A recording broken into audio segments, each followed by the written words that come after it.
Hello and welcome back to the second official episode of the Relistenables. We are yet to be sued by Bill Simmons for stealing his idea, which is a good thing. Even though I actually promoted this podcast on the Bill Simmons subreddit, which I will say is an incredibly strange place if you ever want to visit. I generally find that any subreddit devoted to one particular person, they're usually quite bizarre, the Donald being a special example. But anyway, that last podcast, the one about Nas's Illmatic, was really well received. I think it got about 300 listens across YouTube and Spotify, which I think for a first podcast is definitely not too bad. Hopefully we get more people on board, and I'm aiming kind of by the end of the year to try and get that to at least the 1,000 mark, if we can keep consistent. I think the issue is going to be is me trying to find people who want to talk about the albums, because as much as Ollie and whoever else are willing to talk, there is a limit to their time, I suppose, and evidently I have too much time. I will say again, one of the things about the last podcast, which I am definitely intending on changing in this episode and in future episodes, is the use of the words mad and sick by me and Ollie in particular. I felt that a bit too often me and Ollie would be talking about Illmatic and kind of, instead of giving you any form of detailed or specific analysis, would just end up falling back on, nah, but it's just mad, it's just sick, and yeah, I mean, no one really wants to hear that, because anyone can say that. Anyway, we have 2 episodes in the works for the next month. I'll be talking to Ollie again about the Smiths and the Queen is Dead. I will say, yeah, Morrissey would certainly not approve of us using the word sick or mad to describe him, I'm sure, so we best endeavour not to do that. That'll be coming out in a couple of weeks, but for today we're talking about a record that came out in 2005 called Illinois by Sufjan Stevens. Really an unbelievable album, incredibly ambitious, super conceptual, and thankfully, despite its kind of obscene length and even more obscene song titles, a very re-listenable album. We'll be speaking to my friend Laurie, all the way from Barcelona, who got me into this album, and I'll be honest in saying he got me into a lot of albums that I now love, so it's only right we consult him on this. I do suspect this is going to be a long episode. I'm thinking that we may even push the 2-hour mark, because neither me or Laurie, if I'm honest, are known for our brevity, particularly Laurie, no offence mate, and also because there's just a load to say about this album. There's so much to say about this album. That said, I'm going to start us off with a hugely obnoxious clip from an MTV interview that Sufjan Stevens did back in 2005 when this album came out.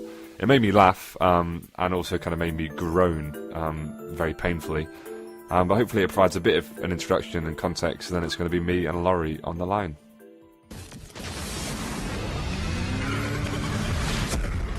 Hey, what's up, everybody? Alicia Davis here with MTV News, and it is time again for You Hear It First.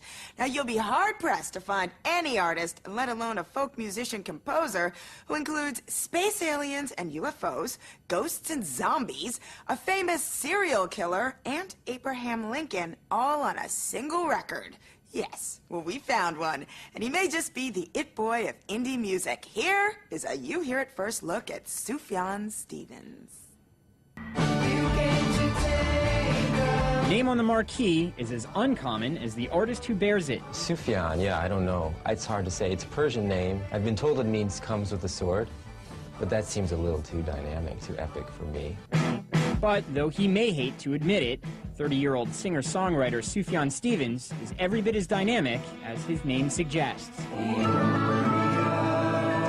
Sufjan, the son of hippies, has become an unlikely folk hero, with a sound that draws comparisons to Elliott Smith and Bright Eyes. I count the days, the great frontier, forgiving face, the seventh year. I stand in awe of grateful. His quirky mash of folk, pop, and classical makes for simple songs with often religious overtones. But don't call it Christian music. The deeply spiritual Stevens says his sound defies any label. I think it's sort of like high art meets low art. It's folk music, but with the sort of sophistication of like the symphony orchestra, kind of clashing together. Oh, great intentions. I've got the best of interventions. And so you're not quite sure. It's like, is this good music? Is this good writing? Or is this just silly? Or is this just silly? Or is this just silly? Or is this just silly? So we're on the line with Laurie. How you doing, man? You feeling okay? All good, mate. All good. And what about yourself? I'm fine, yeah. I guess for the listeners at home who wouldn't know, you've kind of been bedridden for a while, so are you like feeling that you're getting close to full strength, or are you still away off? Yeah, I've been out of action for a little bit, man, but all good. Just been resting up for the last 2 months, taking it easy, but all rested and pretty good, mate, pretty good. How's Barcelona? Yeah, cold. Cold, Not really? As cold as probably not as cold as Stamptown. Or are you in Colby at the moment? I am indeed. For those of you who are listening from around the world, I'm currently in the home of the Carby Crew Massive. Yeah, the old CCM. Yeah, indeed. The famed gang. The famed gang of Carby. Anyway, That's it. I thought just to start things off, on this podcast, I think I've decided that we're going to kind of try and establish as many traditions as we can. Because I'm a man who likes such things. The first tradition that I think we're going to establish, it's only the second episode. Well, I'll explain it. So when it came to the first episode, obviously me and Ollie were doing Illmatic, and we did our research. We took our time. You know, we put some thought into it, and every weekend or every time, me and Ollie would like decided, right, we're going to record this day, this time, set it all up. So I'd wake up, I'd come back from work, and I'd message Ollie being like, yo mate, whenever you're ready to go, I'm ready, blah blah blah blah. And then invariably I'd get a reply at some point pretty soon after the message being like, oh mate, I'm so sorry, but I went out last night and I'm just my head's gone, I can't do it, mate. And then That's a cracking impression. yeah, cheers. It goes a bit Sean Ryder, but anyway, yeah, so invariably Ollie would get hungover, so eventually we just kind of like bit the bullet, and Ollie was hungover one day that we planned to do it, and we just did the podcast, and it ended up being okay. And then at the weekend, as when me and you had planned to do this episode, I kind of wake up to messages from you being like, nah man, not good. So you had a pretty rough Saturday night then. No, I wasn't at my best, let's put it like that. You weren't at your best. Well, anyway, so that's going to be the first tradition of the Relistenables podcast, is that whoever the guest is coming on to talk has to just get like as fucked up as they can the night before, just to kind of try and, or however many nights before, to try and, you know, maintain tradition. That's anyway, sure to make a great radio there. yeah. Well, I mean, it worked out okay last time. Hopefully, you can. No, I listened to it and it was really good actually. I just I thought it was very mad. It was also quite sick as well. I see. It's a little dig. Okay, I see what you're doing. Well, look, I don't think that Sufjan Stevens is the kind of man to use the words mad or sick, so we'll avoid it. But anyway, let's kind of try and get to the point of the podcast. So for those of you who don't know already, today we're going to be talking about Illinois, Sufjan Stevens. Is it his third album, is it? It is his third, right? I think, yeah. After Michigan and then Seven Swans. It was, I think, his fourth album, because there's Seven Swans, there's Run Rabbit Run, is it, as well? And then, okay, which I is, forgot about that one. It's That's sort the of like first one. Yeah, it's not like sort of a major album. It's kind of like a bit of a silly one, but still pretty good. But then you've got Michigan, and then Illinois after that. So Yeah. I think it's his fourth. I mean, we'll talk about this later, but he's certainly one for just like kind of producing weird, silly, throwaway albums. Which makes it quite hard to judge his whole discography. But right, I mean, even with Illinois, there's of course the companion piece, the Avalanche. Have you listened to that? Yeah, I've listened to bits. I've listened to bits of it, particularly like. So there's two versions of Chicago. Well, there's three versions of Chicago that's been recorded. Multiple personality disorder version. Yeah, and then it's some of the adult easy listening version. Yeah, that's it. And then there's the album that made, or the version that made the album as well. But anyway, yeah, this Which came is out. the best version. I think I agree.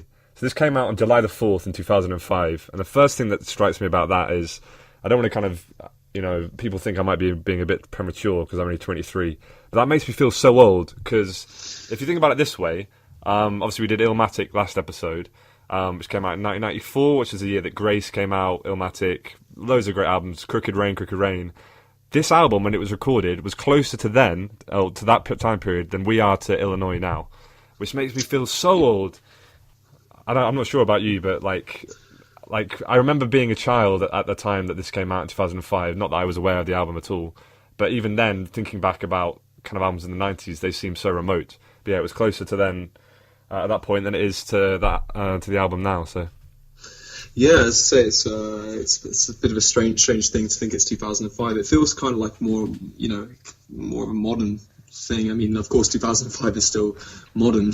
However, it feels like it's, maybe came out in the early 2010s, like 2012 or something like that. But I mean, maybe that's because, it kind of leads nicely into my first question, which is, when did you first hear this album? Because I'm sure, for me, I first heard it, obviously a lot more recently than when it came out. So that's when it feels like I first kind of interacted with it. But what about you? When did you first hear this album and how? And So my first exposure to Sufjan was actually, you'll like this, is that, remember I used to play music with a girl called Maddie Rowland, right? Oh, yeah.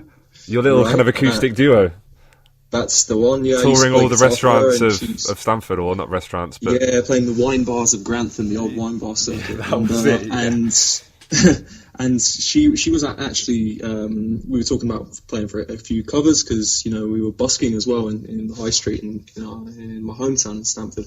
And she suggested a song by Sufjan called For the Widows in Paradise, or For the Fatherless in Ypsilanti. A father, or if you haven't one, I'll do anything for you. That's kind of an edgy choice. That's off Michigan, isn't it? Yeah, it's off Michigan. It's a really beautiful song, but it's just really nice harmony going on with, the one. It's the same girl who sings lots of the really close harmonies. Yeah. On Shara Nova, she's called. Shara Worden, I've always known her as, but I think she recently divorced her long-term husband, and now she's changed her name to Nova, which is obviously new in Portuguese and Catalan as well. So is she Portuguese? No, I don't think so. I mean, just American, but I think so. But she's just chose Nova. I think maybe as a sort of as a new thing. You know what I mean? But but yeah. So I used to busk that song in the high street. I must have been sort of about 15 or 16 at the time. I was doing that, and I really liked the song. And I was like, wow, it's this lovely trumpet, lovely banjo. It's like the two very quintessential Sufjan instruments, as he absolutely, on the two songs that I chose to talk about later, are very, banjo heavy. Well, at least Casimir Pulaski Day is very banjo and trumpet heavy. But after that, I actually checked him out on I remember seeing on iTunes and looking for his most famous songs, and I remember buying John Wayne Gacy Jr. as a single. Incredible song. Yeah, really loved it, and we'll talk about that a bit later, I guess. But yeah, I was thinking about 16. But yeah, then a bit later I got into Illinois, probably when I was about 17, 18, and just sort of been absolutely spamming the album every year ever since. I think, well, it is. When you get whenever you get the Spotify sort of most played album, and that's why I think this is a great choice for the Relistenables, is that whenever you get your sort of your year in rewind, it's Spotify Wrapped as it's known now, I think. Yeah, for the last like 4 years, there's always been like in the top 10 sort of at least 3 or 4 songs off this album, because I've been obsessed with this album for quite some time. But it's funny. Well, it's just funny that you say that last point about Spotify, because I literally have written in front of me in my notes a point about that, which is that, I mean, obviously it's such a vast album. It wasn't the kind of album that when I listened to it the first time, I was like front to back instantly won over, because it's so intricate and it has a lot of depth. But it's not. I don't think it's like it's so long. It doesn't really grab you in that way, particularly. I think on the first listen. But then, if you look at my kind of, again, my Spotify end of year playlists over the past 3 years, which I think is when I've been listening to this album, I think since 3 years ago, there'll be a couple of songs every year, and those will be the songs that I really, really, really got into in that particular year. Going back to, I think the first song I really got into was Come On and Feel the Illinois. But then, it kind of progresses, and I think that's what's, and we've talked about this a lot, and we talked about it with Ollie on the last episode, is that what makes something so listenable is that it has kind of immense staying power, and it reveals itself over time. And I think this album 100% does that. Like, it's so complex and intricate. You will be listening to it for years, and there'll be some part of a little arrangement that you haven't heard before that will, suddenly strike you. So yeah, it's just so much content, there's and so too much, arguably. So intricate, and all the arrangements are so it's just as I say, like the amount of references and historical allusions. It's just insanity, and we're going to break down some of them today, but we probably need to make this podcast about 10 hours long if we were going to go through all of it. But it's funny actually. I can tell you the exact moment you first heard Sufjan Stevens. Can you? Because I'm pretty sure that I got into. I'm 100% sure I got into Carrie and Lowell first, being the kind of emo boy that I am. I know you did. I know that's the album that you first got into them, and obviously as a present I gave to you. You did. You gave me that album on vinyl. You did. Yeah. But when did I first hear him? Tell me. I'm interested. So when we went, I remember this very clearly actually. When we went to go see the Dalai Lama in Manchester. When we were, surely 15 or 16. not. Yeah, I remember. Yeah. And we were it's actually on the train on the way back, and I remember playing for the Widows in Paradise for the Fatherless in Ypsilanti. Did I slag it off or something? You didn't slate it, but you were just like, Really? I mean, it's hard to, yeah. Yeah, I mean, it's just, I'm not trying to... You liked him first, bro, yeah. Yeah, I was there first, mate. I liked him before everybody knew it, but, I remember, yeah. That's interesting, because good tune. I have literally no memory of that. I do have a memory of you talking about covering him with Maddie, but I have no memory of you playing me on... I can't remember much about the Dalai Lama that year, except for the fact that Russell Brand introduced him. Johnny Marr was there. Johnny Marr, we kind of saw from a distance. Yeah, I remember that. It was in Manchester, right? So. Yeah, it was. Yeah, Johnny Marr was on the front row, I believe. I've actually got a bit of a segue there. You want to talk about Johnny Marr? A little bit, because it's a very, very tenuous one. All right, go ahead. So I know you plan to do The Queen is Dead next, right? Yeah, I'm recording that with Ollie in 2 days, in fact. Okay, do you remember, wasn't it David Cameron said that he loved the Smiths or something? Yeah, well, he also said he loved West Ham and then said Aston Villa like the next week, because he's... Right, so yeah, I mean, David Cameron came out and said, I love the Smiths and I love all their music and everything, and Johnny Marr actually said something along the lines of, I forbid you to like the Smiths. Yeah, he banned him from liking him, didn't he? Yeah. Now, the funny thing about that is that, guess who loves Sufjan Stevens? I mean, not David Cameron. No, even worse. George Gideon Osborne. Oh, really? came out. And said, I've got the article here somewhere, and he's just saying something like how he loves NWA and how he loves Illinois by Sufjan Stevens or whatever. So trying to see how trendy. Oh God! Can we just stop any kind of public figure who's just ever saying things like that? It's. What was it? Gordon Brown loved Arctic Monkeys as well. Well, you're tragic. Your guy in Texas, Beto, loves Guided by Voices. He was wasn't he in a band with Cedric? He was in a band with Cedric Bixler Zavala from the Mars Volta and the Mars Volta. But have you seen? So he put some kind of playlist out on Spotify, I guess, to try and make some kind of a testament to his punk credentials or whatever. Yeah, it's actually called the El Paso Pussycats, I think. Was that who it was? He's got some pretty good stuff on there, like the kind of classic lo-fi 90s stuff you'd expect, but yeah, fair play. Mate, better 2020, mate.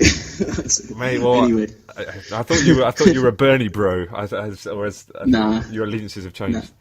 I love him, but he's too old. I think we need to shake it up a little bit, mate. What about Elizabeth? A bit of a fresh face. Well, we know Warren's now for sure running, which is I don't know how I feel about that because mate, anyone but Trump, honestly.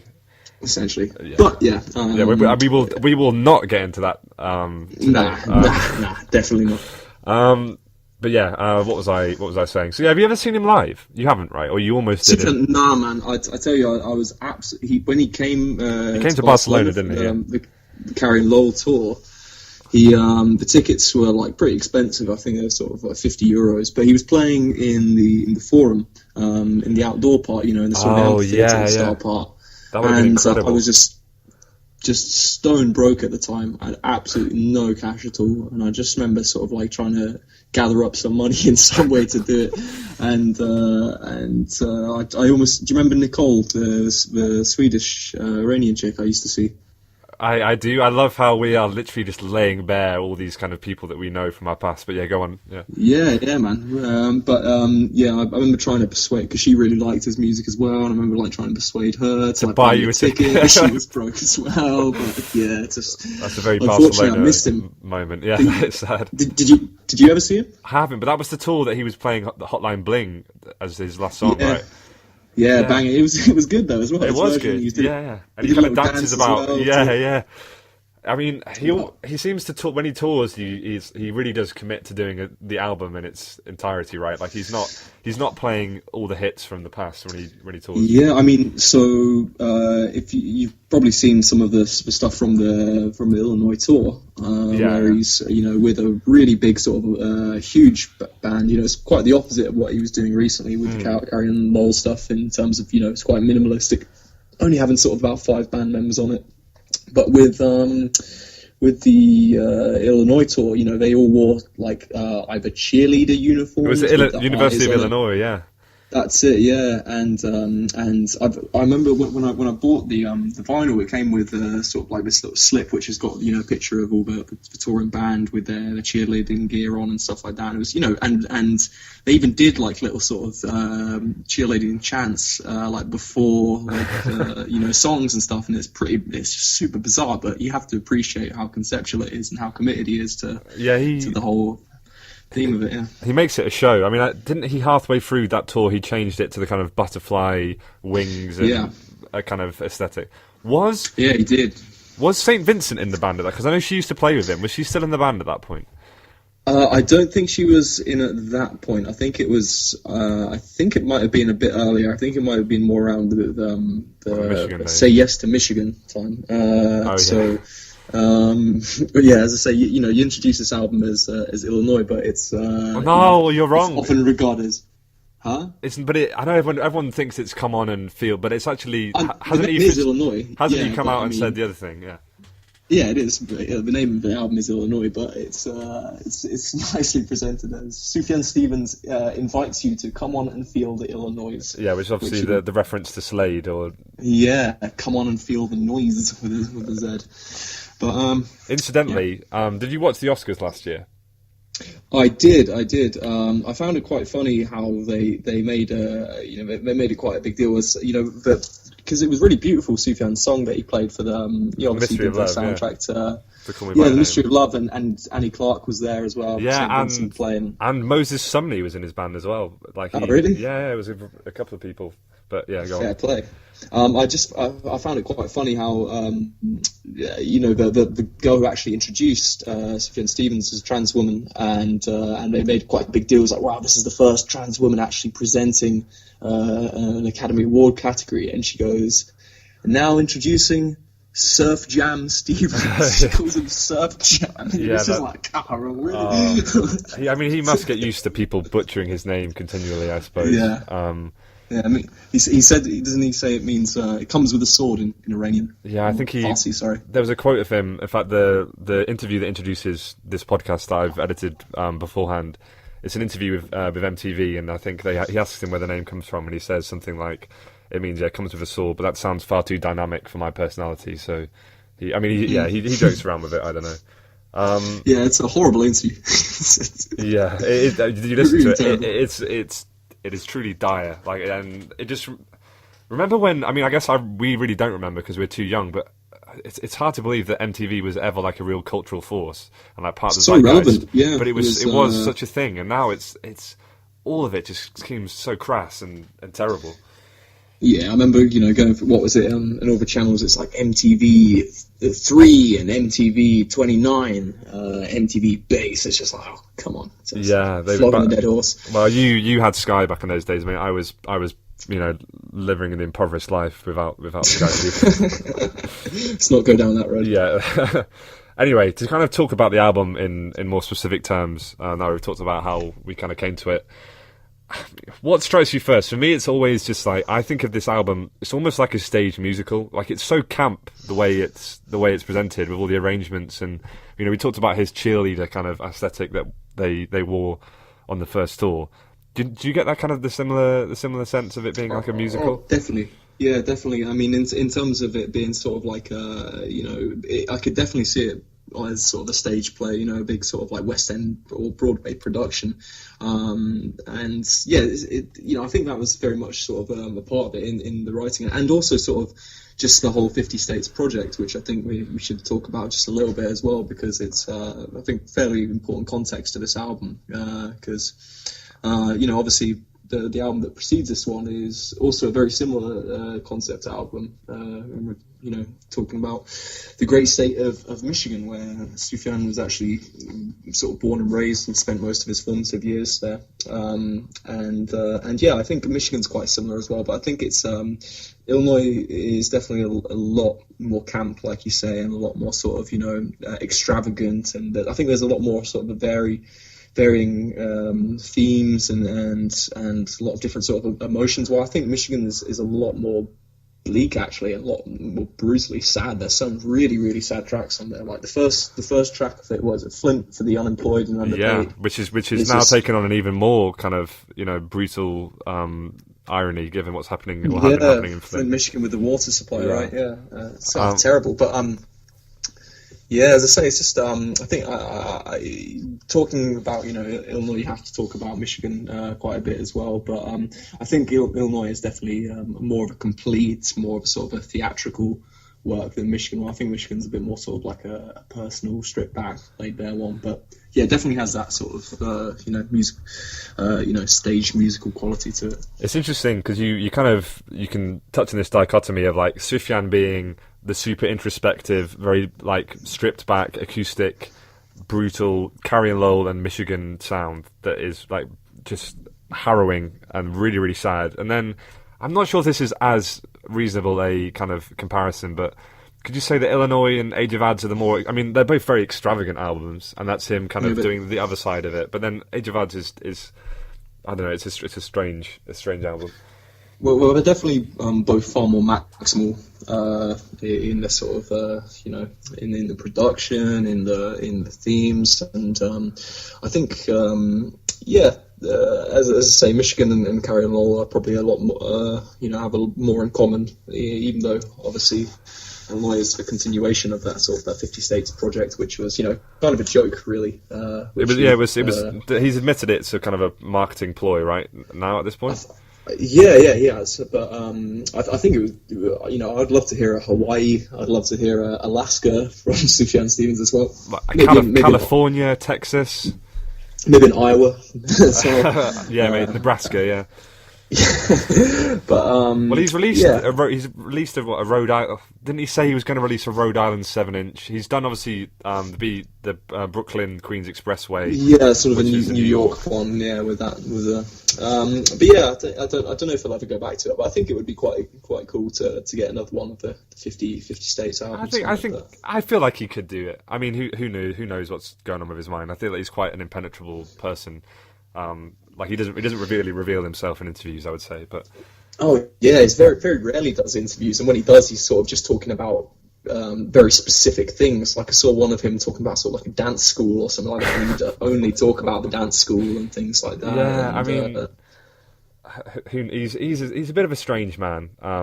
Well, he is. Yeah, he's so. Yeah, it's crazy how how he's very, very personal in many of a lot of his lyrics, and very sort of. And so you really get this sense of getting to know him, and then you get sort of him doing a very sad stripped back version of Casimir Pulaski Day, and then goes to play like a cover of Hotline Bling straight afterwards, and telling the monologue about how his. Parents owned a goat which reminded him of a unicorn with one horn and things like that, and so I think he's just a bit of a mystery. And talking about that as well, a lot of people speculate over his sexuality as well, which I think is it's actually explored in Illinois a little bit in terms of the Predatory Wasp, which I think that's an absolutely gorgeous song. Thinking outrageously, I write in cursive, I hide in my bed with the lights on the floor, wearing 3 layers of coats and leg warmers. I see my own breath on the face of... It's one of my favourite songs off the album. We'll get on this later, but I will just say the melody that kind of starts off that song when it goes up into his falsetto is stupendous, sublime. It is, dare I say it, sick. But mad, indeed. But I mean, to that point about how he can go in all these different directions, and he's kind of quite, he's obviously a complex person. Despite that, every one of his albums that I've listened to, I've always felt that even if he is very, very kind of idiosyncratic, it's always very much him. He can go from Illinois to Carry On Low, and it's always unmistakably him. Not just because of his kind of really breathy voice, but like there's something to his style that I think stands out. Yeah, I think so too. Yeah, and it's, you can't really put your finger on it because you could say, oh, maybe it's the vast arrangements and the sort of like neoclassical stylings and stuff like that. But then The Age of Odds has that and Illinois has that, but then Carry On Lowell not at all. But it's still they all it's definitely. Yeah, it's hard to describe it, but they all of those albums are very much sort of unique, but they all feel like a Sufjan Stevens album. So it's it's pretty interesting. Well, if you will allow me to kind of put forward a hot take, is it? No, it's not a hot take time yet. This is more of a theory. This is a reasonable take. This is a measured, restrained take, I'd say. Go on. The thing that kind of I think links together all of his songs and albums is the way he likes to write about things rather than like kind of concepts or abstractions. So it's always like events, peoples, places, stuff like that. So even though he starts with events, peoples, places, histories, that kind of thing, he manages to kind of relate a very specific part of history to himself or to a wider kind of context, and he manages to make it feel very, very personal and at the same time really, really universal and like also full of grandeur because of its historical context and all that. So I found this quote in an interview that he kind of went some way to explain this, and he said that in college, when I learned to play the guitar as an exercise, I started writing songs in the same way that Henry Ford produced the automobile, assembly line style. I wrote songs for the days of the week, songs for the planets, songs for the apostles, and finally, when all else failed, I started a series of songs for names. Each piece was a rhetorical, philosophical, musical rumination of all the possible names I had entertained years before when my parents had given me the one chance to change my own.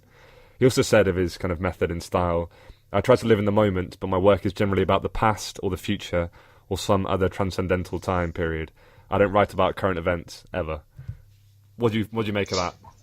Wow, I mean, it's he's certainly summed up summed it up quite well there. But yeah, it's I mean, it's he's a very, very tricky figure, as I say, to decipher. So I mean that could I can't really add anything to that. Obviously, like there is, I led you down astray there, but yeah, like. I think the thing that really is unique to him, or not unique, but certainly his kind of identifying quality, is that he writes about these things. You'll never hear Sufjan writing a song about Donald Trump, for example, but then you might hear him writing a song about Abraham Lincoln, and Stephen A. Douglas, and then somehow relating that to modern America in his own way. So I think that as much as he. To quote him directly, only writes about the past or the future and not about current events ever. He does, his work is always relevant. Like, I don't listen to him and think this is, so concerned with the past or the future that it's of no bearing to now. That's a solid theory there. Oh well, thank you very much. I told you it was very very measured take. Right, let's go on to our kind of first section, which I stealing from the Bill Simmons podcast, called Half-Assed Internet Research. I usually start things off with a kind of deep dive into that year. So the year was 2005. I'm going to throw out some albums for you and see what you think. So that was the year that Late Registration came out, the Kanye album, Demon Days. Great album. Another great album. Everybody had Demon Days, yeah. Yeah, Demon Days was such a classic. Silent Alarm, Block Party's first album, LCD Sound System's first album. So... I mean, a pretty good year. I mean, it was 2005, so there was also a lot of the kind of 50 Cent, glam rap, kind of whatever you want to call it, era. Yeah. Glam rap, was it? I'm coining a term. Yeah, I'm making that up. That's a pretty valid term. Like 50 Cent wearing a kind of white, or Lil Wayne wearing some kind of big furry kind of coat that makes you just think of glam rap. Yeah, I think it was rap was perhaps at its most materialistic in the early 2000s. And, it has a name, mainstream doesn't it? rap. It has a name, that kind of genre of rap, but it's definitely not glam rap. But no, I'm going with it. Yeah, maybe you get the credit for that. Anyway, in forms of culture more generally, some movies that came out this year. A controversial one, Revenge of the Sith. I actually like that movie. I know you do. I like it too. It's not my favourite Star Wars, but it's a good one. Brokeback Mountain, Walk the Line. Honestly, a lot of shit movies came out that year. I was going to say, I was when I listened to your last podcast, there was, it sounds like, was it 94? 94 was an obscene year for culture. Very culturally rich year in terms of the music, the art, movies, but it seems like maybe 2005 was a bit of a dry spell. Now it makes sense now that Illinois was voted Pitchfork's best album of 2005. Yeah, it topped so many lists that year. In fact, this is a kind of as evidence for how bad it got in 2005. This was potentially the worst Oscar-winning movie ever. Which won Best Picture in 2005? Can you name it? I think you will know it. An interesting one. I can't call it, man. So the year after Clint Eastwood won for $1 Million Baby. $1 Million Baby, yeah. Okay, I'm trying to think what hints I can give you. Fuck it, I'm just going to tell you. Crash. That was the Crash one. Crash, yeah. Which is, I've never seen, I will say, but apparently everyone says it's by far the worst movie. It's movie. overrated movie. Yeah. So yeah, that was my kind of... The year in 2005, to cut a long story short, it was no 1994. And then Sufjan came along and saved it all. Just like I mean, I would go as far to say that album was the kind of... the rich point of culture in that year, which is quite acclaimed. But anyway, another bit of half-assed internet research that I'm interested to see how far you get on in this little quiz is: can you name every instrument that Sufjan played on this album? There are, is it, I think 15? Something like that. I've got them all 12, listed 13, here. 14, 15, around that. Okay, right. I'll give it a go. Right. Okay. Because I was looking at this the other day. So he plays the oboe, I believe. He plays the oboe. Yeah, that's one. He plays the banjo.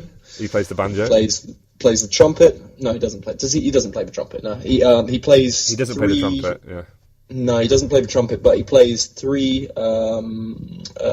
Is it clarinets or recorders? He plays four different types of recorder. Wow. Okay. Obviously, the acoustic guitar. He does play drums as well on some of the tracks, I think. There's some really obvious ones. Bass, yeah. As well, yeah. But I think is it play the glockenspiel as well? He plays the glockenspiel. Yeah. Yeah. How about the there's the sampler as well is something, or he plays some like weird sort of like chord organ or something on there as well. There's a Wurlitzer. The Whirly. Okay, fair enough. There's a vibraphone. The what? Sorry. Vibraphone as well. Oh my god, yeah, I can't really. I don't know. There's more as well. Does he? He plays the alto saxophone. Yeah. He plays the accordion. Yeah, he plays. Round of applause for the Pullman as yeah. The song on the album is He plays electronic organ. Obviously, he sings. He plays the triangle, the tambourine, sleigh bells, shakers, Casio Tone MT70. That was the one I was thinking. Yeah. Flute, and then I think you've got all the rest. And of course, he also did all the arrangements, engineered the album, produced it as well. Produced it. So yeah, it's such an impressive feat, and just it's so cool that he did a lot of it in his in his own apartment and various spots over New York. And it's also pretty interesting as well in terms of like it's quite low, low fidelity. He used pretty like average shitty mics and stuff. He used like SM57s. I mean, no bash in the SM57. You've got one, haven't you? I've got an SM57 and a 58, but I'm not Rick Rubin, I'm not. So yeah, and the AKG C1000 as well, and he used 8-track tape for most of it. Yeah, it's a lot of like tape as well, recorded on it, and then obviously sorted it out with Pro Tools afterwards. But yeah, it's just very, very impressive. Like the fact that he was able to play so many instruments and produce it all. But it's clearly a man with a very, very clear, profound vision. A singular vision. Absolutely.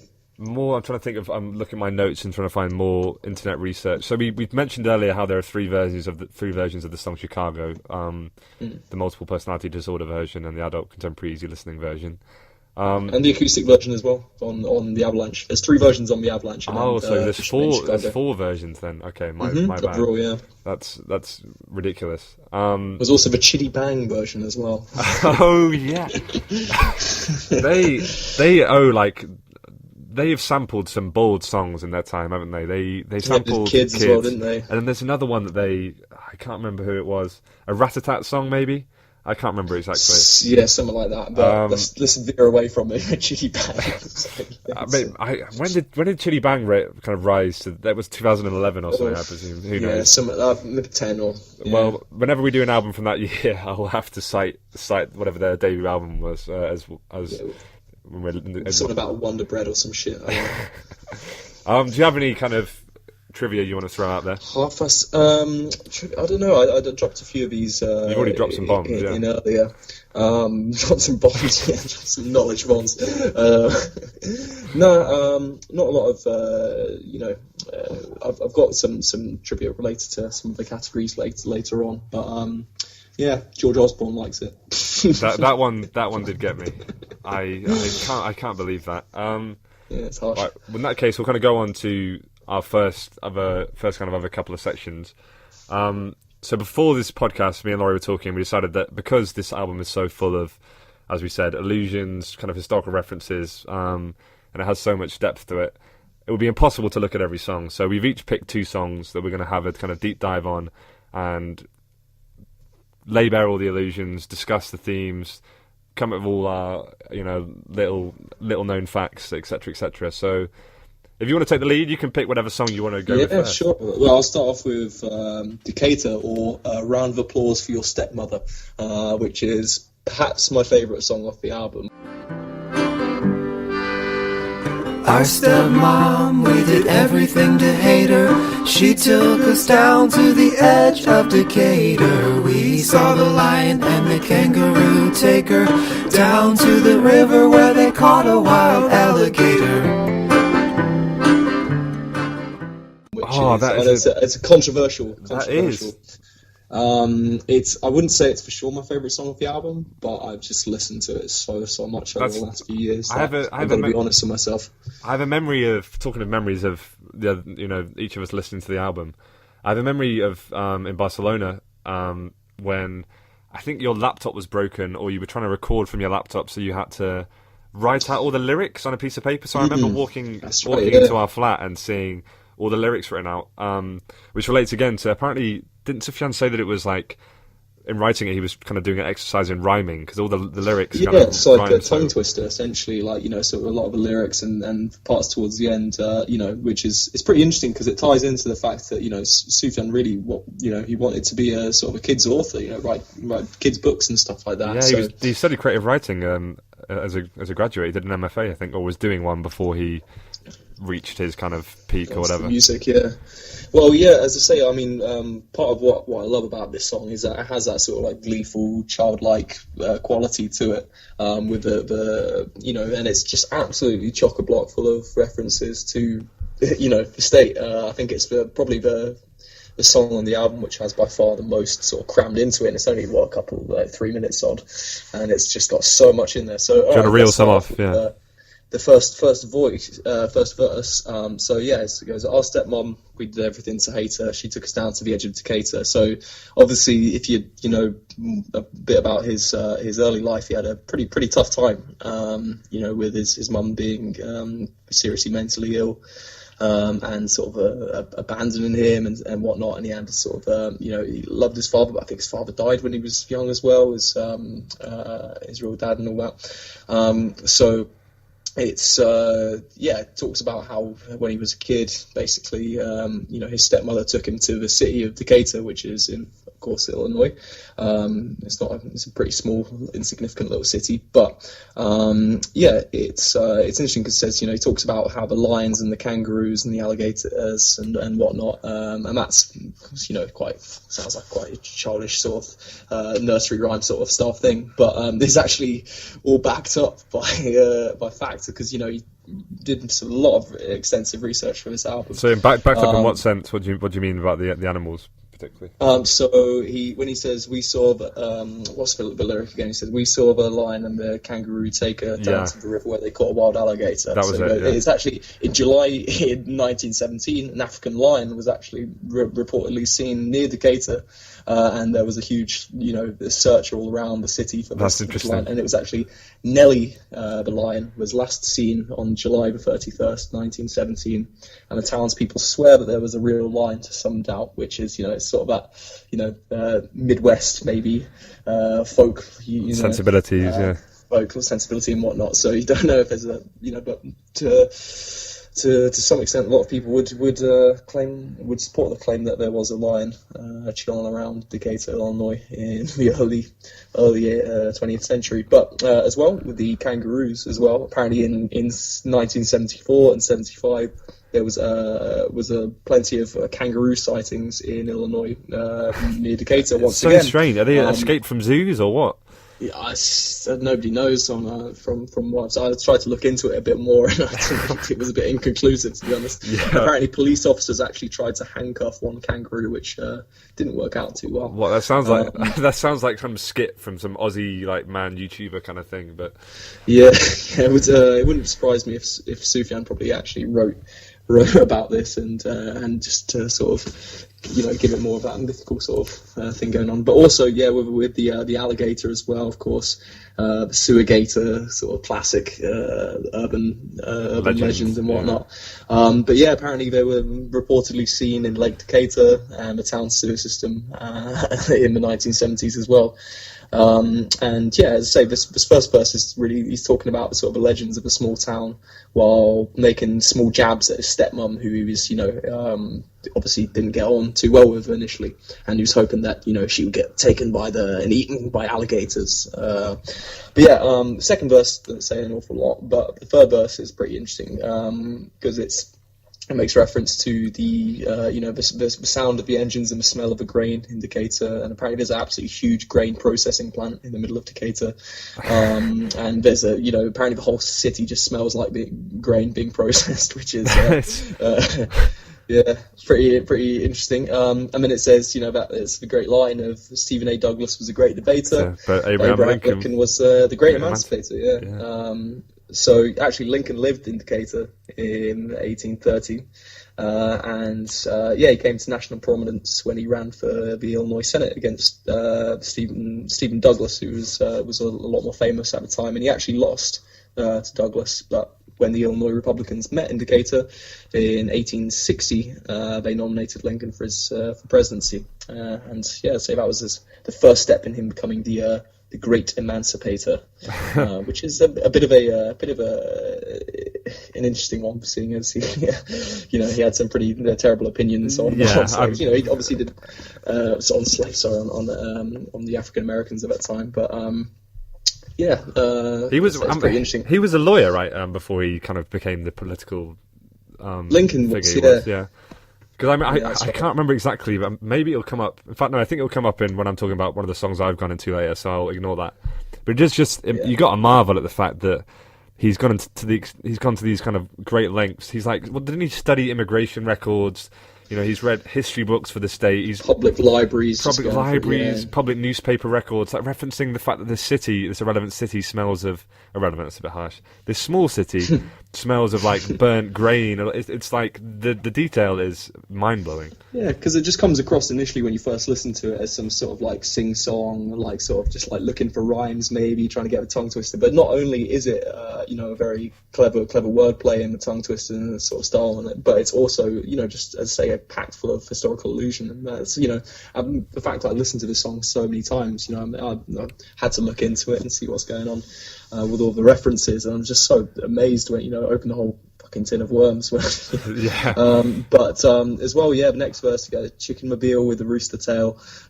Even that, when I always thought, like, what the hell is he on about? Chicken mobile? Like, what is that? And apparently, Mr. Krekel of Krekel's Dairy Made, there was a beloved local fast food shop in the Indicator. He drove a chicken mobile, which is quite literally a car with a gigantic plastic chicken sort of protruding out the front and a tail around the back. So, yeah, some more very American. Shout out Decatur, Illinois, very American. Yeah. It's as well. This is such a quintessential Sufjan song in the sense that it references his spirituality as well. At the end of the song where they sort of have that, the part when it goes appreciate her, stand up and thank her. In the background, it's stepmother.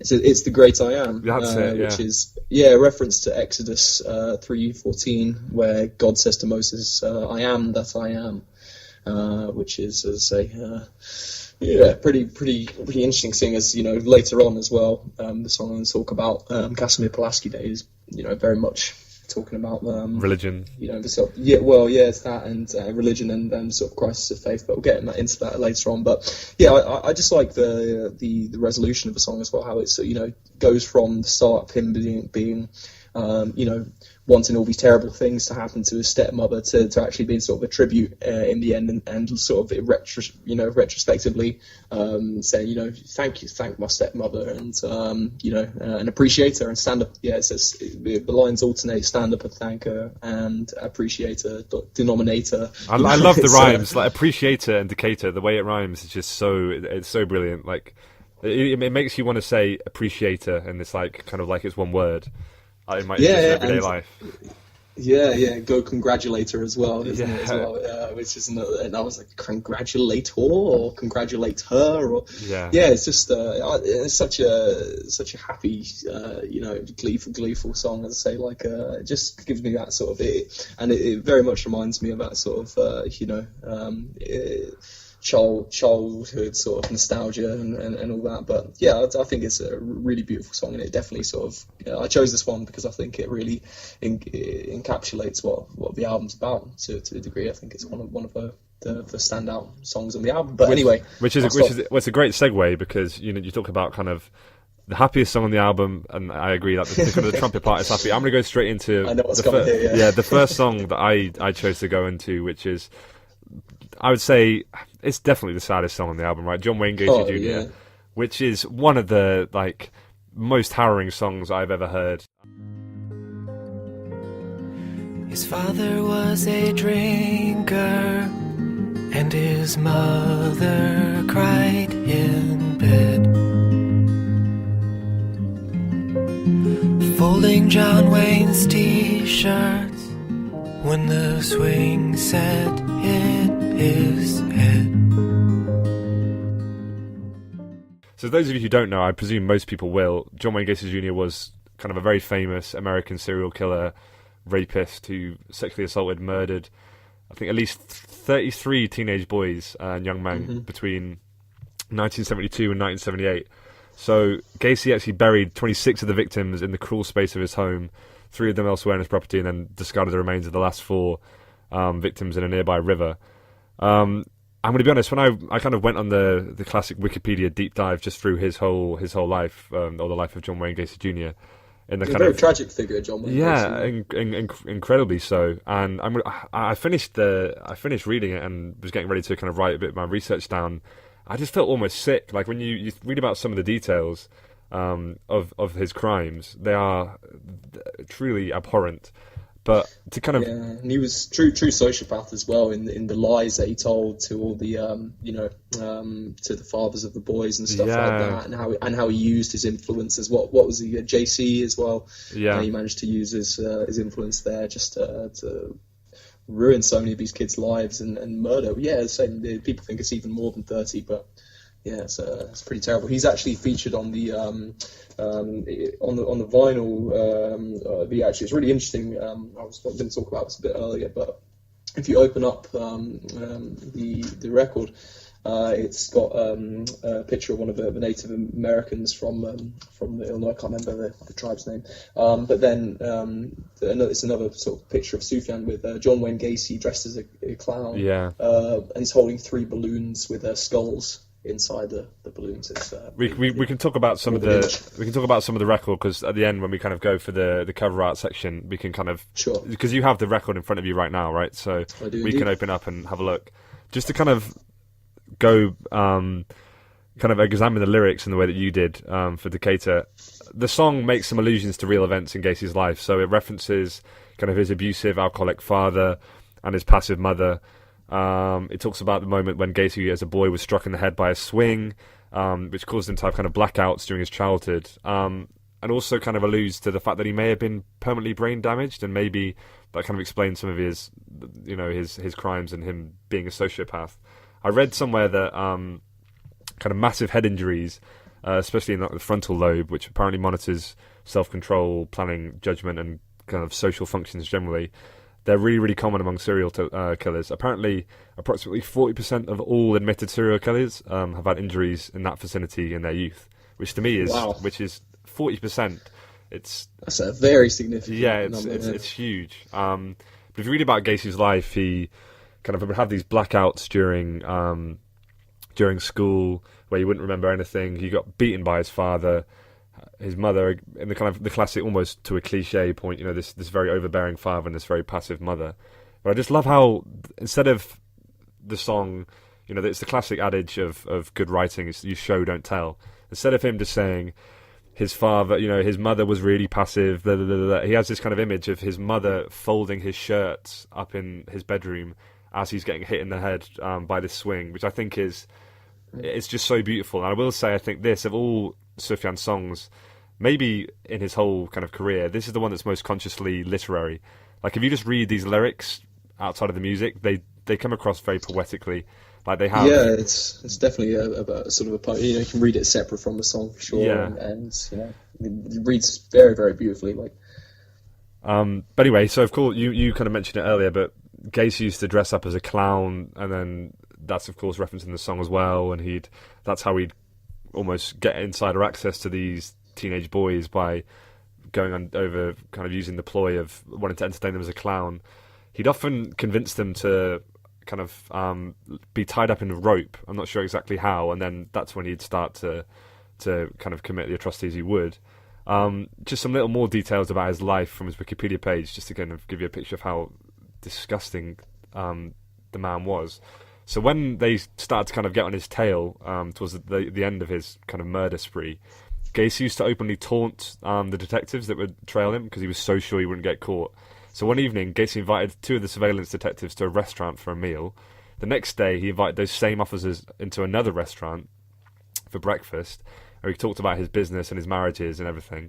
And at one point during the conversation, apparently Gacy remarked to one of the 2 detectives, clowns can get away with murder. He was just so brazen, and he just threw what he was doing in people's faces because he was so sure he'd be able to get away with it. Again, I'm interested to see what you think about this, but I think potentially one of the most beautiful moments on the album is during this song. At the end of the first verse, it talks about the fact the victims were boys, and then it encapsulates it by saying they were boys with their cars and their summer jobs. And then it goes into him just saying, "Oh my God," in this incredibly fragile voice with this beautiful harmony. And I think that is in the falsetto. I think that's probably, in my opinion, the most beautiful moment on this whole album. It's so powerful. Yeah, honestly, I don't want to take you're probably going to reference this as well, but I think the most, it's a very, very beautiful moment, but I think the most beautiful moment on this album, and the most sort of chilling, is actually the last line of the song. Of course, yeah.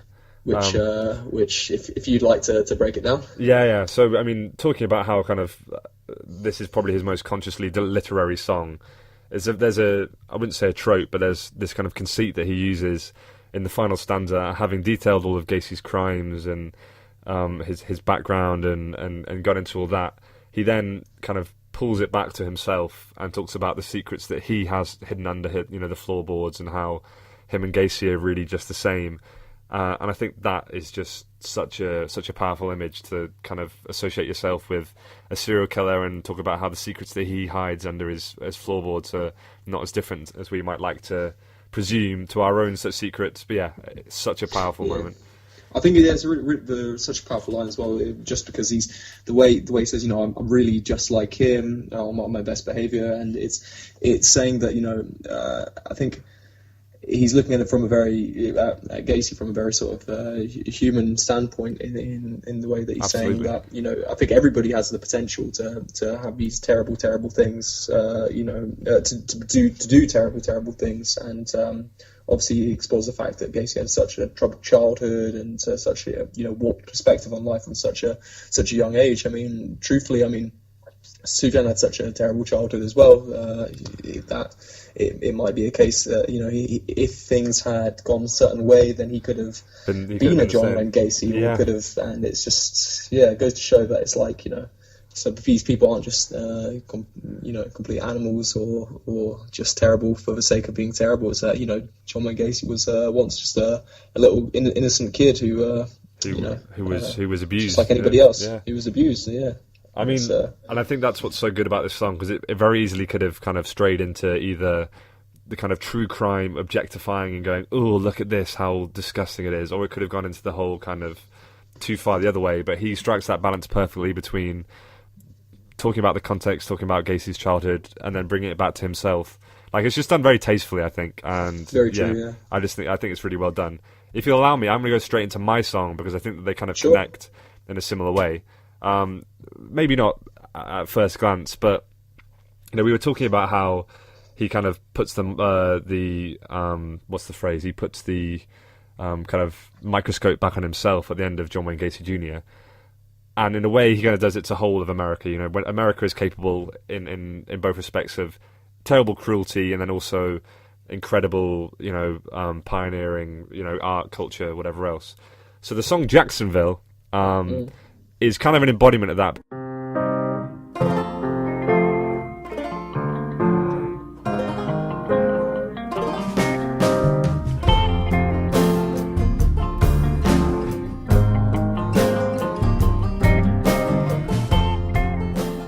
The song, in a way, is basically about the town of Jacksonville, again in Illinois, of course, that has this kind of conflict because they don't know, or they're not convinced, whether they're named after Andrew Jackson, kind of the massively racist president who was responsible for the Indian Removal Act, which basically made Native American tribes of Illinois kind of have to go to new territories. They walked famously down what's now known as the kind of Trail of Tears.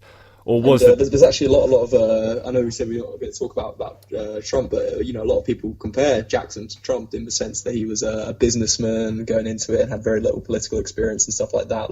And actually Trump, I think, hung a big picture of Jackson up in the Oval Office as well. Of course he did. Oh my goodness. Never there before, yeah. Yeah, that doesn't surprise me one bit. But then, yeah, so it's either is this town named after Andrew Jackson, or is it in fact named after this kind of almost like a cult hero? His origins are a bit dubious. A.W. Jackson, who was a kind of a black preacher and abolitionist and all these other things. And I think it's interesting that within that you either have massively racist president or black preacher, and there's these two kind of sides to it. Yeah, there's the capability for both, right? And and America does. So just to kind of get into some more of the lyrics, there's references to the Underground Railroad that the town formed a part of, which is of course the kind of group of secret routes and safe houses which escaped black slaves would would use to try and flee to free states or to Canada with the help of kind of sympathetic abolitionists. There's also references to Helen Keller, who kind of winner of the Presidential Medal of Freedom, deaf, blind. How would you describe her first and foremost? Author, activist, or? Yeah, I think she was an activist, really, I guess you'd say. But obviously, you learn about her when you're pretty young because she was just. Did you ever see The Miracle Worker, the movie about her? I've never seen the movie about her. No. So, I mean, it's just really sort of about the relationship that she had with the woman who was the told to look after her and everything. And it's actually, have you ever heard any? There's actually audio of Helen Keller talking as well, and it's one of the eeriest sounds you'll ever hear. It's it's sound of somebody who's never heard anything before. Well, yeah, deaf and blind, right? She speaks. She constructs sentences beautifully, and she talks, very verbosely. But just the pitch, it's just something. It gives me chills. But obviously, an unbelievably remarkable person. I think the first deaf blind person to be admitted to university. She went to Harvard, the first person who ever got into university to study being deaf and blind. And I think there's another reference within that, in that Jacksonville, the town or the city, has the Illinois School for the Deaf and the Illinois School for the Visually Impaired.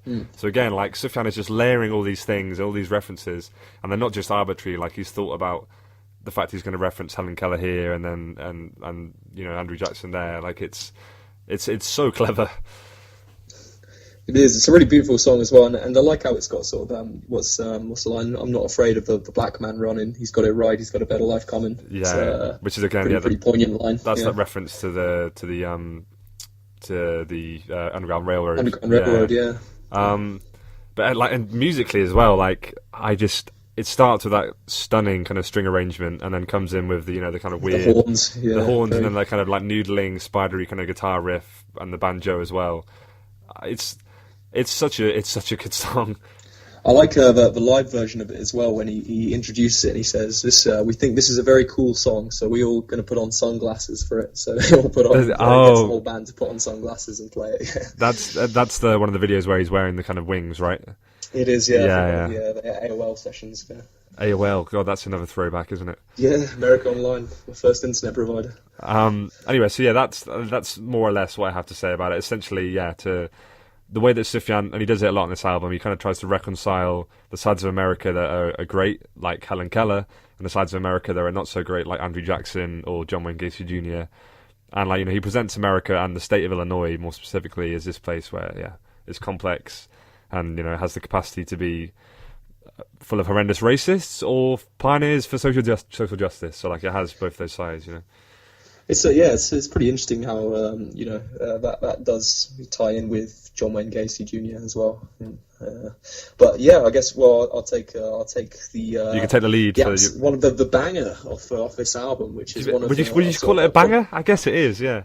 I remember for a very long time, it was before Carrie and Lowell, it was his top listened to song on Spotify for a long time, with Chicago being in a close second. Which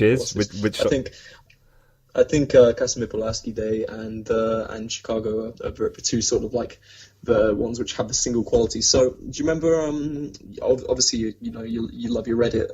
The Indie Heads roasts are always very, very funny. It's when there's sort of an indie music subreddit where a lot of people just post sort of music they find, but every now and again they roast sort of big high profile indie artists, and the comments are always just absolutely brilliant. I remember the Sufjan Stevens one had me in absolute stitches because I remember distinctly somebody called Casimir Pulaski Day the Wonderwall of indie music. That's a great shout. That is a great shout. Yeah. So yeah, the indie dickhead at the party with a guitar is if he's not playing Wonderwall, he might be playing Casimir Pulaski. Yeah, well, it's the edgy Wonderwall, really, isn't it? Yeah, the edgy version. I think it's quite unfair, but I like it. It's kind of true at the same time.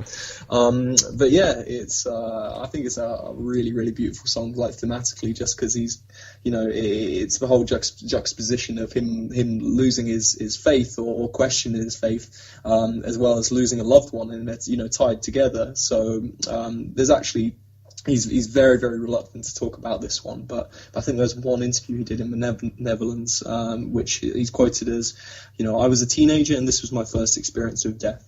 At that age, you're easily confused, and I couldn't understand why she had to die. So a lot of people speculate this song's actually about one of his first girlfriends.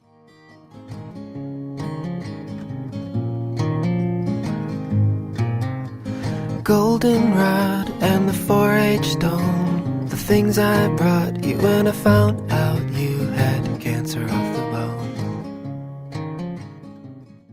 he talks in the song about how, you remember in the living room when I kissed your neck and almost touched your blouse and all this stuff. But yeah, I think it's one of the most personal songs in his whole, that category, and it's one of the most heart-wrenching songs for his whole catalogue.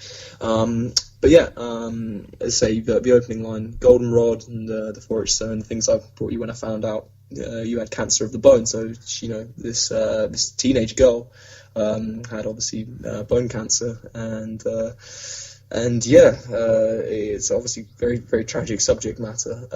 But let's say it ties in because I think it's in the second or third verse. It says, Tuesday night at the Bible study, we lift our hands and pray over your body, but nothing ever happens, which is such a defeatist sort of sentiment there. And it's tough to listen to. But as well, just as well about the title, because it's quite a strange one. Casimir Pulaski Day. It's actually celebrating a Polish American war hero from the Revolutionary War, he has a public holiday in Chicago. Oh, it's only celebrated in Chicago, and it's on the first Monday of every March in Chicago. So it's coming up fairly soon then. It is, yeah, Casimir. We can check as well. I'll check in a moment what day it's going to be this year. But yeah, it's actually the day that she passed away. It is Casimir Pulaski Day. And it says, in the morning, in the winter shade, on the 1st of March, on the holiday, I thought I saw you breathing. Which, man, that's incredible. Well, the thing is, gets me right here. Yeah, well, it's like the classic Sufjan, that the lyricism is so bleak, and then the kind of this happy logo-lucky banjos going on underneath, like that is and that's right. With the sort of big fanfare sort of thing with the trumpets and the end and the la da da da. But very, very beautiful song, and as I say, it's just, I think it has that sort of the bleakness of Carrie Lowell and Michigan, but with the sort of extravagance of maximalism of a lot of the rest of the album and the Age of Odds. But yeah, as I said, I think it's one of the really, really great songs off the album. That's well said. I would say that this is a perfect kind of segue into, because I've just had a thought. So the first category we'll go into after this, I think, is going to be our What Ifs, Big Questions, Hot Takes segment. And I'm going to start off with a fiery, spicy hot take, which is that Wonderwall is a better song than Casimir Pulaski Day. Wonderwall is a better song than Casimir Pulaski Day. Or at least Liam's a better lyricist. What did you say? It was a Noel song, actually, sadly. So Noel wrote the lyrics. All the songs that are bearable from Oasis are all Noel songs. Liam is just he is such a piece of shit. I am never talking about Oasis on this podcast again. Fuck Oasis. Absolutely fuck Oasis. I hate them. If you like them, then you're the kind of guy who thinks that having a personality is liking an English football team. Honestly, fuck you. Jay, never been too keen on the Oasis. I think Liam only really wrote a couple of songs as well. He's not no talent. He wrote that Songbird one, which is actually not a terrible song. But yeah, going back to your hot take there, which is a burning hot take, scalding magma erupting from the. It's I mean, obviously not. I mean, it's got the 4 chords. Sure, it's a 4-chord song. It's not too interesting in terms of the chord progression, but I think obviously the arrangements are far more interesting. I think the subject matter is what is Wonderwall about? It's a guy saying, you're my Wonderwall. It's that? It's actually stolen off George Harrison as well. From that's not surprising. An album called Wonderwall Music as well. So the Oasis fucking ripping off. Well, that's only because Liam was reincarnated, or John Lennon was reincarnated as Liam. You're forgetting that little fact. Yeah, I believe that's verified, mate. Dalai Lama verified. Yeah, Dalai Lama's seal of approval on that one. Right, the second burning. This hot take is less, perhaps, there's not going to be magma erupting around us, but it's still pretty despicable. And this is actually something that someone's tried to argue with me before. In fact, multiple people have tried to say this. So someone's tried to tell me that Bon Iver is better than Sufjan, or that which I think is, I fully disagree. In my opinion, he's closer to like, Bon Iver is closer to like Ben Howard than he is to Sufjan as an artist. But I'm interested to see your perspective. Like, is Bon Iver like worthy of comparison? So I think the comparison is really comes from the fact that they were both sort of the figureheads in a way of that sort of like indie folk revival, which was happening sort of like the late 2000s, mid 2000s, and I think they're very different artists. I think Bon Iver is a lot more. I think he's very conceptual as well as Justin Vernon, especially with the later albums, which I really, everybody bums Thelma Forever Ago, which I think is a wonderful album. And the Blood Bank EP is a good little collection. Yeah, it's as well. Really lovely, and like there's a couple of songs off that, like Woods, for example. It just shows he has, he's a wonderful musician and had a lot of things going on there for it. But I don't think there's just too much of a comparison. I think while I think that, to be honest with you, I can see a comparison between Age of Odds and what is it, 22? Well, it's a massive rip-off of Age of Odds. Like, it came out like 5 years after. Honestly, it's just a bad version of that album, and not even original. Like, I mean, I actually quite like Bon Iver. So I'm sounding very, very negative. But I just had people try and tell me that album is like better than anything that Sufjan's ever done. I think you shouldn't listen to these fools. Yeah, it's just a bit silly. Well, they know who they are. They'll be listening to this, and they know who they are. So yeah, fair enough. But I think they, very, very different. But yeah, not an interesting take there. But I think they're all sort of lumped in with Fleet Foxes. I'd put in there as well. I think Fleet Foxes are worthy of comparison. I think Fleet Foxes are actually.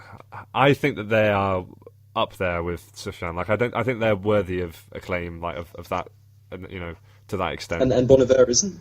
Yeah, man. I think Fleet Foxes are. I think Helplessness Blues, and to be honest, Crack Up, their most recent album, is better than anything. I don't know. Do you think that's controversial? I think that Fleet Foxes are more critically acclaimed than Bon Iver. Is that not? Yeah, accurate? No. I mean, well, I don't know about critically. I think I probably enjoyed. Need or Drop gave him a 10, mate. Huh? Anthony Fantano gave Helplessness Blues a 10 out of 10. Did he actually? Yeah, which is obviously a rare kind of feat, but solely reserved for Death Grips. Yeah, well, and Kendrick, but yeah, fair play. So. But, I love Fleet Foxes, mate. Don't get me wrong, and I'd probably stylistically compare them, more to Sufjan in terms of the complexity of the harmonies and the arrangements there, and sort of the ambitious, really, the great album that Bon Iver did is often, Forever Ago and whatnot, but that's a very laid back, stripped back, emotional raw album and stuff. I'd say it's more similar to like Carrie and Lowell in that way, but. Yeah, I think that's quite a chilly take, to be honest. Okay, so. Chilly. Okay, well, this one is perhaps going to bring up the thermostat again. And actually, this one is one that I semi-agree with, and I will say semi. I'm nursing a semi about this take. The second... I might edit that out, to be honest. You're nursing the semi, don't worry, mate. Go ahead. Jesus, compose myself. The second half of this album, I think, is a bit of a letdown compared to the first. What do you reckon? Discuss. I wholeheartedly agree. You wholeheartedly agree? Okay. Yeah, I do.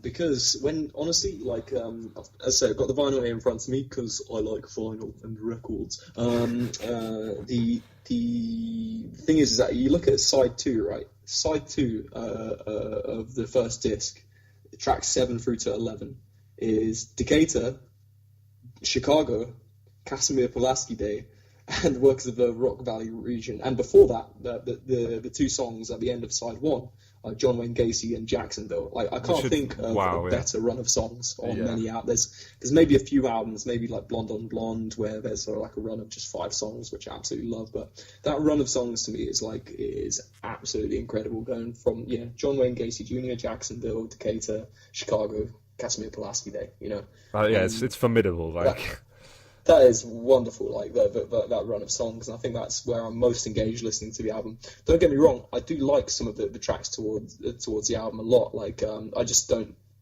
have as much sort of emotional connection to him. One thing I did want to ask you as well is, in terms of trivia, the Sears Tower, it's making reference to Sears Tower.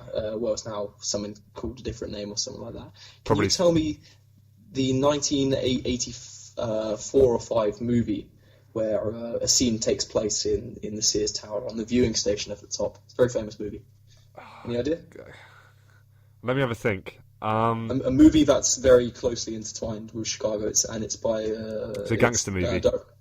Sorry? Is it a gangster movie? Scarface? Oh, no, certainly not a gangster movie. It's not a gangster movie, and it's to do with Chicago. No. Can you tell me the director? Yeah, John Hughes. Oh, of course, it's Ferris Bueller, isn't it? It is Ferris Bueller's Day Off, when they're standing up on the top of the Sears Tower, and they're looking over the edge down at the street below. Yeah, rest in peace, John Hughes.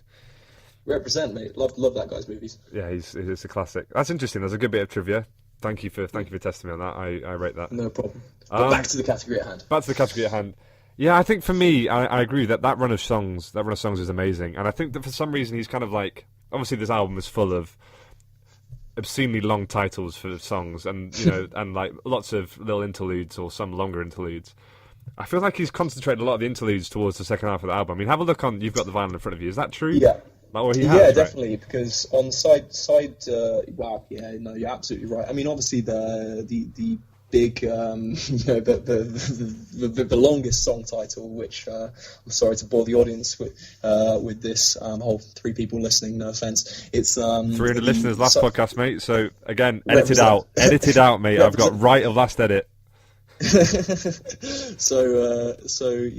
second song of side 1, obviously, the Black Hawk War, how to demolish an entire civilization, still feel good about yourself in the morning, or we apologize for the inconvenience, but you're going to have to leave now, or I have fought with big knives and I will continue to fight them until they are off their lands. Yeah, it's a nice song title, but yeah. How long's the song? Is that one of the ones that's like 18 seconds or something like that? It's a very short side. It's I think 2 minutes long or something like that, and it's very, very short. But side 4, yeah, wow, very, very long song titles. They all come out there. There's I really like the song title track 17 on the album, which it's not a double album as well, which is There's the strangest thing about this, that there is 23 songs on this version I have here. I think it was an hour and a half long, hour and 20, something like that. So it's around that, yeah. It's around that mark, which I don't know why it's not considered a double album, because it's definitely the length, perhaps, of a triple album. Yeah. But the track number 17, I like the song title a lot. It's good. Let's hear that string part again, because I don't think they've heard it out all the way out in Bloomington normal. Yeah, it's a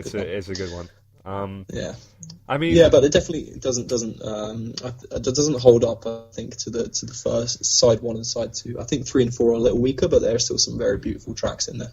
I mean, Predatory Wasp with the Palisades we talked about. I still think that's a beautiful song, and will be a contender when we talk later for my favourite track. But and then, I mean, what else is to? There's the last song is the one that's basically a massive Steve Reich rip, right? It literally sounds exactly like it sounds exactly like Out of Egypt. Yeah. It sounds identical to Music for 18 Musicians, which is cool. Like, big up the minimalist influence, but yeah, you can definitely see his influence on this album, Reich's album. But yeah, it's a lot of tracks off Michigan as well have got that sort of like that sort of thing as well, in terms of like just lots of marimba, xylophone, glockenspiel sort of things, and very sort of like twinkly sounds. You know what I mean? But yeah, it's also got the tallest man, the broadest shoulders, which is a good song. Quite a lot. It's a nice little and They Are Night Zombies as well. Is a really nice track as well. But I think really the Man of the Metropolis, or is that the standout track from side 3 and 4 is definitely the Predatory Wasp, the Palisades. But we'll get to that. We will. Do you want to throw out any hot takes, or can we move on? Oh, I can't. I don't know. In terms of no, I don't know if I've got anything really significant to say. Anything? No, fair enough. I mean, we've already been talking for about an hour and 20, so we may crack the 2 hour mark the way this is going. At which point I will be very hungry. So I'm starving, mate. Yeah, let's pick up. Right, let's go into kind of the apex. Long story short. Is this Sufjan's best album, or is it only his most re-listenable? Is it not his most re-listenable? Is it not his best? Is it neither? Is it both? take it away. You can go first on this one. All right. Okay. Well, it's definitely my favourite album of his. I think it's also. It's hard to say because I think Carrie and Lowell is intensely re-listenable as well. I think it's a very, very re-listenable album. And more self-contained, shorter. You know, you can get through it easier. And I think it's more consistent as well, Carrie and Lowell. However, I just don't think there's as much. I think probably I think just the grandeur of this album, how awesome conceptually it is, and how just really amazing some of the songs on here are, and so will always be some of my favourite songs of all time. I think Karen Lowell is a close second, and Michigan perhaps is number 3, just right behind it, because I love that album as well. But no love for Age of Ads. This one. Sorry? No love for Age of Ads then. Age of Ads I like, but not as much as those three. I think that's that's a really inconsistent album. There's some moments on there which are incredible, but then there's also some it was a little bit too wacky conceptual for me. Like, I think this was just the right amount of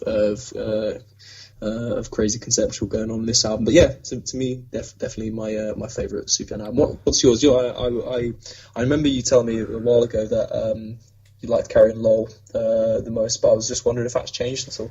Well, I mean, I'm not sure it's quite.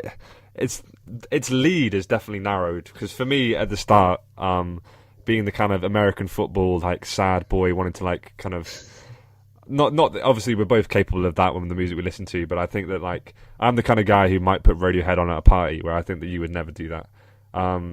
So to me, Carrie and Lowell is like just the ultimate of like wallowing in beautiful kind of despair. But this album is like, it's and doing this exercise of this podcast has made me realise, because I've been listening to it so much recently, how good this album is. And I think you can make the argument that this is his best album. I think it's maybe just a bit too long and a bit too full of like 30-word titled transition tracks to be as re-listenable as Carrie and Lowell, which really defeats the point. Because I was going to say this at the start. I was going to kind of impose a rule where we only ever talk about one album per artist on this podcast, and that album has to be their most re-listenable. But I feel like we may have already kind of, defeated transgressed that. Yeah, because I think you can make the argument that Carrie Lowell, and Lowell is more re-listenable, because it is. I mean, was it 10 tracks? I think I have the vinyl in front of me. I'll get out the one that you gave it's just to me. Down to taste. Yeah, it's 10, 12 tracks or something. It's a short album. It's only sort of 40 minutes, 45 minutes. But and I think it's way more concise, way more consistent. But I think just the sheer amount of things going on in Illinois just edges it for me. I think maybe the fact that I heard it a while before Carrie and Lowell and everything as well, and have that sort of emotional attachment to it. I think it's maybe a reason for my bias there. But yeah, they're both fantastic albums. That's the main thing there. No, I'm happy to settle on that. I'll say that it's probably his best. Maybe not my favourite. Probably the most re-listenable, or maybe not. But yeah, not much of a conclusion. But I feel like both of us kind of have a valid kind of opinions on that. We can talk, as I say, about Carrie and Lowell sometime, talking about Sufjan's early life and a bit more of his sort of. Let's just contribute to the cult of personality or mythology around him. Let's do that. I'm sure they appreciate it. Moving on to. I'm kind of debating here. So usually at this point we kind of talk about what's aged the worst or aged the best. But I think this album came out 2005, which is now 14 years ago, which is astounding. But I don't feel like there's been such a, as you said earlier, it almost feels like this album could have come out in 2012. To me, there's nothing about this album that's aged terribly, maybe outside of maybe the song titles or something. But even they're kind of witty and charming in their way. And I'm not sure anything, I'm not sure anything has aged badly as such. Do you have anything on this or not, or can we kind of dismiss it? Similar to what you said, like in terms of maybe a few of the sort of like, it's a bit twee, like a couple of the song titles and stuff like that, and it's just a little bit unnecessary in places. But at the same time, I do find it very charming, because it all sort of adds to that, the concept as a whole. So I'd say maybe a few too many little little weird song titles and weird like sort of 1 minute long Steve Reich rip-offs, but yeah, that's about it, to be honest. I think it's aged very, very finely. Yeah, I would agree. Taking us on to one of the big categories, favourite track. I'm going to throw out some nominations, and then we can kind of talk about them. I think Predatory Wasp with the Palisades has to be mentioned. I think John Wayne Gacy Jr. has to be mentioned. I think Common and Field, Illinois has to be mentioned. Same with Casimir Pulaski very ambitious Day. Song. Same with Decatur. Do you have any of the other songs you want to throw out there? Chicago. Yeah, absolutely. I have no shame in saying Chicago because it's a really, really beautiful track. Every time I hear the string arrangements coming in, the sort of very, very like lilting, it's hard to describe, but it's just, I think that song is like, it really, really captures the feeling and the excitement. I don't mind, I made a lot of mistakes in my mind, you came to take us. It's like such a sort of like the... It's very euphoric. It's euphoric, that song. Exactly. It's like it's just this huge sort of orchestral warmth and excitement, and just sort of it really has that and lyrically as well. Talking about how it's all about exploring new places and sort of driving in the van to New York with your friends and all that sort of stuff like that, and crying for freedom and all that. I think it's just very, very uplifting and very euphoric, as you say. Okay, well, but yeah, I'd have to nominate Chicago, Casimir Pulaski Day, and Decatur. I think are probably my three. So we'll put it. Let's be definitive about this. Let's go. Each of us do our top three in order. All right. Okay, top three in order for me. All right, I'd probably have to sit around a bit longer and think about this, but just literally off the cuff. Literally just start. I'll go Decatur, Casimir Pulaski Day, and Chicago. So that's Decatur number one. Yeah. Interesting. So controversial. No, not necessarily. Can you guess mine? I'm gonna go. Your top one is probably Predatory Wasp. It's on there. It's in the top three, but it's not number one. Okay. All right, then let's say John Wayne Gacy's your number one. I see that. I'll both reasonable suggestions. So I've kind of gone like a massive, not a U-turn, but I feel like we have to talk about this song because we've not really mentioned it at all yet. And I think it's my favourite song on the album, at least the one that I've listened to most, weirdly. And that's Common and Field, Illinois. So that's my number one. John Wayne Gacy's number two, and then Predatory Wasp is number three. But Come on and Field, Illinois.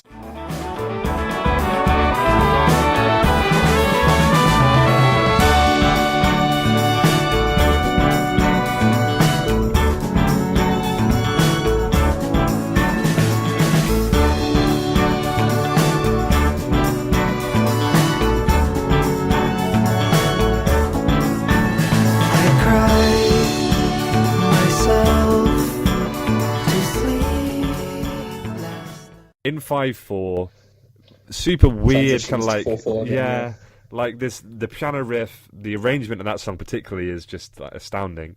And the harmonies, the harmonies. I think it's his most like interesting song in the whole album. I think it's a very, very ambitious song, and that's what I like about it is and it's and the subject matter is super interesting as well. Talking about sort of the world exhibition or the Columbian exhibition and all the things that were introduced to America in the first time there, and then it's also a commentary. The part two, obviously, part one is called the World's Columbian Exposition, and part two is Carl Sandburg Visits Me in a Dream, and I think part two is really it's sort of discussing bad art, really. Isn't it? It's, pretty much. But it's a lovely track. Especially the last kind of minute and a half when it kind of goes into that refrain of the da-da-da-da-da, like it's. I think it's just the harmonies with what's the name of the female singer you said he harmonizes? Shara and Nova. Yeah, those harmonies are like sublime. I think it embodies what's great about this album pretty well too. Like the arrangements, the songwriting, kind of the musicality, the lyrics as well. I just felt like we had to give that song a shout out, so I thought I'd do it now, because otherwise you can't really go this whole podcast without talking about that song, particularly because it has its name plastered on the album art. It's a 9 minutes odd, isn't it, as well? So yeah, it is long. Longest track on the album. It is long. Yeah, beautiful song. Solid top 3. Moving on to something underrated about this album. I'll open this off. The thing I always kind of end up upon about what's underrated, and maybe it's not underrated anymore because it's one of those things that becomes talked about as underrated so much that it becomes overrated, which is often a kind of a thing that happens. I think it's just the fact that he played almost all of the parts, he composed all the arrangements, he engineered the album, he produced the album on his 8-track recorder in his room or whatever, and the only thing he didn't do was master it. I think that to me, it's underrated because it's just the sheer scope of the project that he's undertaken and the way that he's put it up. Love, that's and it comes across so clearly when you listen to it. You just see how committed to this vision of creating this awesome concept album, celebrating one of the states so near and dear to him, and it's just it's just so ambitious and very, very thoughtful every single moment of it, and it just blows me away every time. I mean, I guess you can understand why he, either abandoned or never intended on doing all the states or even any more states, because it's pigeonholing, really. One, it's pigeonholing, but also it's just such an undertaking. Like, if he's going to go to this depth that he has with this album for, even 3 more states, let alone however many more it would be, 47, or 48, sorry. It's such an undertaking, and he does it. And he doesn't kind of half-arse it at any point, unlike our internet research earlier. He every allusion is in reference to something, and he has done it all himself. So yeah, I mean, to me, that's the underrated aspect, just the totality of the task and the way he's pulled it off. I'm not sure if it's strange. I wouldn't sort of think of it as a DIY record, but once you break it down, it really, really is like it has that massive DIY ethic going on in it, but. Yeah, I'm still holding out for Arizona though one day. Why Arizona? I don't know. Just the Grand Canyon State. I think it could be interesting. It could be interesting to have like 6 songs about Grand Canyon. A Grand Canyon song would be sick. That would be so good. I know I've used that word, but that word is used appropriately. That word is used appropriately in that context. That would be incredible. True. I don't know. I mean, you think about it, and you can name a state, and even if you're kind of being facetious about it and name like some irrelevant flyover state, there's still so much there that I think that he would manage to draw out. So, like Florida, I just feel like he he would just get so much out of that too. I don't know. Absolutely. But I think he did the right thing, not deciding to keep going with the 50 States project in the end, because that's how you get awesome albums such as Carrion Log. We wouldn't have had a Carrion Log, Yeah, I mean... Or a Planetarium. Did you listen to that one? I did. So he did that with the guy from The National, didn't he? And then who else was it? And it was Bryce Dessner and a couple of other pretty interesting... Was it good? I haven't listened to it. Is it good? It's pretty interesting. I don't know if I really love it, but it's very spacey, I guess you could say as well. But of course, yeah, give it a listen sometime. It's very it's pretty experimental. It's kind of in the Age of Odds sort of vein as well, but just a bit more collaborative in them. Yeah, it is hard to know where to stand sometimes, because he has, he's released in forms of albums. What is it? It's 5 albums, but then he's got all these weird, different, B-side releases, or albums like that, which are compilation albums or albums that he's worked with Christmas albums as well. Yeah, did you like his Lonely Man of Winter? Yeah, I did quite like that. It's a really lovely song. Yeah, it is. It's nice. Have you listened to some of his? Speaking of Steve Reich, have you listened to some of his kind of throwaway recordings on YouTube of him just playing piano, just like this kind of minimalist, like Philip Glass, Steve Reich piano kind of pieces? Sufjan? Yeah, there's just him playing solo piano. There's some on YouTube, and they're beautiful as well. So, like, he can go in all these different directions. But anyway, we are digressing slightly. Do you have anything else you think is underrated that you want to throw out? About this album? No, I don't think so. I think I've given credit where credit is due. I would agree. Other categories. So we have all killer, some filler, which is just talk about our least favorite track or tracks we think are filler. I mean, I'm not sure we'd be rehashing what we've already said in forms of there's some a little bit. there are some tracks that are maybe a bit unnecessary, but even then they have their place ultimately. Which I think, given the fact that we've been talking for an hour and a half, we should bring on to the final category that will also perhaps take it some time, because there's a lot to say about it, and that is the album cover Hall of Fame. Do we think this album's going to make it? What do we have to say about it? You have the album in front of you. Do you want to just start giving a description of this album cover, because it's kind of all over the place, isn't it? Album cover Hall of Fame. So I'd respond by asking which version, because I think there's been exactly three or four different versions now. So the version I'm looking at in front of me, so it's obviously the Chicago skyline, with a little ram in the bottom left-hand corner, a big Al Capone on the right, and some UFOs flying above the city, obviously referencing the song, concerning the first track of the album, concerning the UFO sighting. Another song we have to shout out, which we haven't mentioned yet, which is beautiful in its own right. It's a really, really lovely introduction to the album. So have you got the version with the balloons? I presume you have. Yeah, I've got the balloons on there at the moment, so I haven't got the... So I think the way it went was that it was originally Superman, obviously, as a reference to, Chicago. Is the hometown of... Metropolis is Chicago, the city where Superman is supposed to be from, and where he lives and does all his stuff is Chicago. So yeah, there's the reference to it there, and obviously the song... Man in the Metropolis. That's the one. But originally it was Superman on the front, and of course DC weren't too happy about it, so they ended up I think trying to file a lawsuit or something like that, and said cease and desist or whatever it is, and Sufjan as a result put the balloons on it instead to cover it up. Now what's interesting is that the avalanche is the cover of it is Sufjan in the Superman pose, with, the cape on and stuff like that, in the same pose that Superman's on in the original version of the Illinois album cover. But I believe I think after 2014, 2015, Marvel actually ended up giving the rights to Sufjan for him to use I think a pretty lesser known superhero, the Blue Marvel, on the front instead. But yeah, I think the actual all the artwork inside in the sort of centerfold of the album is super beautiful. You've got on the right hand side a very, very large Abraham Lincoln, and in the background in the snow in the forest is actually Mary Todd Lincoln, his wife. Sorry, his wife. Yeah, Mary Todd Lincoln. There's the song on the album, which is who went a short reprise for Mary Todd, who went insane, but for very good reasons.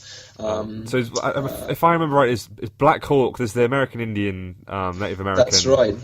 Kind of figure there. That's right. And Sufjan with his banjo and a little red bird sitting on the headstock of his banjo, with John Wayne Gacy in the background as well.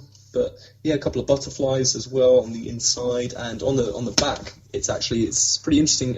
It's some police cars, and then the Ferris wheel. And do you know why the Ferris wheel is on there? So that's referenced in Come On and Feel the Noise. That's one of the things that was debuted at the World Fair, right? The Ferris wheel. It is the very first Ferris wheel. And that's one of the very proud. Sufjan's obviously very proud of the Ferris wheel. Do you know what year Chicago. that World Fair was?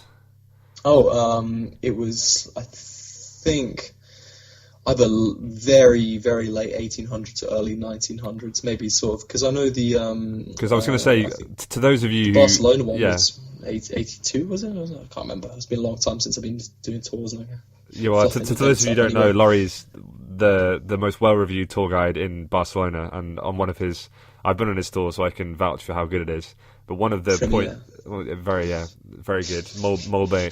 One of the kind of little tidbits you have is that, was it the Eiffel Tower, which was kind of commissioned from the World Fair, am I right, was going to be built in Citadella, and then they were like, nah, we don't want it, and then it got put to Paris. Am I messing that up? That's right. It was Louis Eiffel, the architect of the original Eiffel Tower. What was that name, mate? What was his name? Louis Eiffel, isn't it? No, yeah, I was enjoying the pronunciation. So go on. Louis Eiffel. Yeah, it's he's I say, I don't know why we're talking about Sumo, but talking about Columbus, the Columbian exhibition anyway. But yeah, they actually passed on the Eiffel Tower for the castle that is absolutely never being used, and it's pretty ugly, the castle they have. Pretty ugly thing. And well, maybe not ugly, but it's just irrelevant, isn't it? Yeah, it's just very irrelevant, and you just always think, hey, it could be in the Eiffel Tower standing right there. But yeah, who knows what would be different? Huge events though, the World exhibition, the World Fair, and stuff like that. So it was obviously a very, very big part of Chicago's history. So I guess the real question with the album cover Hall of Fame idea is, when you think about this album and you think about how good it is, how much you've listened to it, whatever, does the album art feel like, is it an essential part of that experience? Can you remove it? To me, the example I kind of think of is Sgt. Pepper's. That album is what it is because you think of that cover and that album art to me. And I think I'm going to go ahead and say that I think that this album art belongs in the Hall of Fame, because I think that this album, it's got a nice story behind it. It's original. It's cool. It's got the whole kind of Slade inspired "Come On and Feel the Illinois," Sufjan Stevens invites you to kind of bit at the top.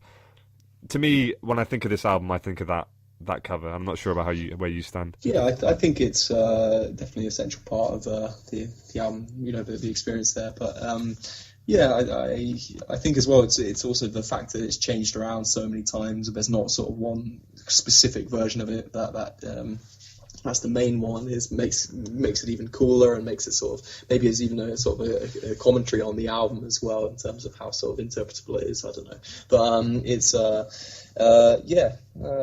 it's one of my favourite album covers, I think, ever, just because it's I think as well, you look at the front, and it's not too much, not too many of the things on there are what am I saying? I think once you look at the back of the cover and stuff like that, and on the inside, it tells you sort of a very, very complete picture of the album. But yeah, it's I think it's a classic. It belongs in the Hall of Fame. Yeah.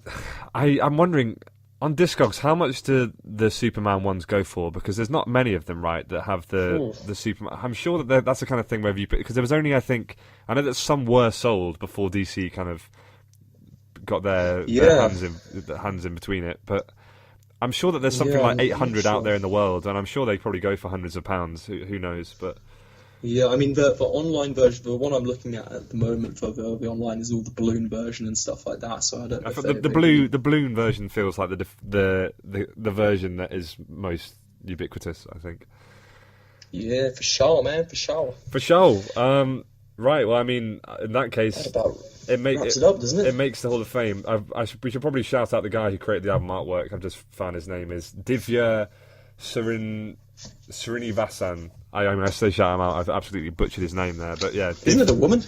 Oh, in fact, it's a woman. So I've doubly. I have misgendered her and have mispronounced her name. Yeah, I think that just about wraps it up. I mean, we've talked for an hour and 45 minutes. I think that's probably what this album is due. To be fair, it deserves such an investigation. Absolutely, I think it's time to get some scranning, eh, lad? Yeah, I am absolutely starving. It is. We've been recording this on a Monday night. It's now 9:00. I'm going to go and make some tortellini. Probably not put on this album because I've listened to it a lot the past couple of days. Put it on the shelf for a couple of months. I will put it on the shelf for a couple of months, as has happened with Illmatic from last episode. I'm going to try and establish another tradition at the end of this podcast, which is that I ask the guest which album they've got into recently that listened to a lot. So I'll put that over to you. What album have you been listening to a lot recently that you want to leave the podcast on? Actually, it's one you might quite like. I've been actually listening to quite a lot of The Far Side actually recently. Oh, mate, yes. Yeah, and especially was it Lab Cabin California as well. It's a very, very good album with all the Dilla produced beats and stuff on there as well. And yeah, it's listening to a lot to that. I think the fact that you shouted out Farside as well in the last in the first podcast you did, it was a bit of a. We're bringing it full circle. Let's go listen again. Yeah, bring it full circle. Yeah, Farside. That's a +1 retweet to that. I will say I've been listening to this. Is really this is super behind the times, and people are going to kind of probably scorn me for only just now really giving this album a proper listen. Merryweather Post Pavilion, man, I've been listening to it a lot recently. Animal Collective, and I know I kind of feel like it's reached a point where it's become not only a cliche but also kind of becoming less.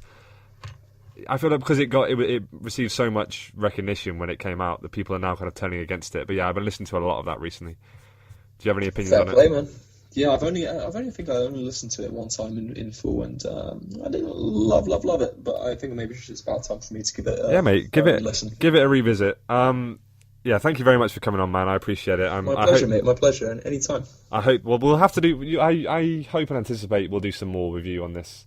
On this and I'd like to be somewhat of a permanent fixture. You are more. You can be. I'd like to talk about a few other albums. I think we could do what we do best, which is ramble about good music. Yeah, I did promise in the introduction that this would not be a podcast with brevity, and we have talked for a long time. We have done our fair share of rambling, but it's been fun. So I hope that you kind of feel recovered from your hangover, and I hope that the next time I speak to you, or the next time we do a podcast, you keep with the tradition and get fucked up the night before. I don't think that's happening, man. And hopefully next time as well, I'll try and get a bit of sleep. Yeah, that would also perhaps be good as well. No, you did hear my very sleep deprived voice right now. You did a good job, man. You did a good job, and all the best. Appreciate. Thanks, man. All the best. Let's get number 3 going, yeah. Let's do it. Ciao. All right, mate. Take care. See you later.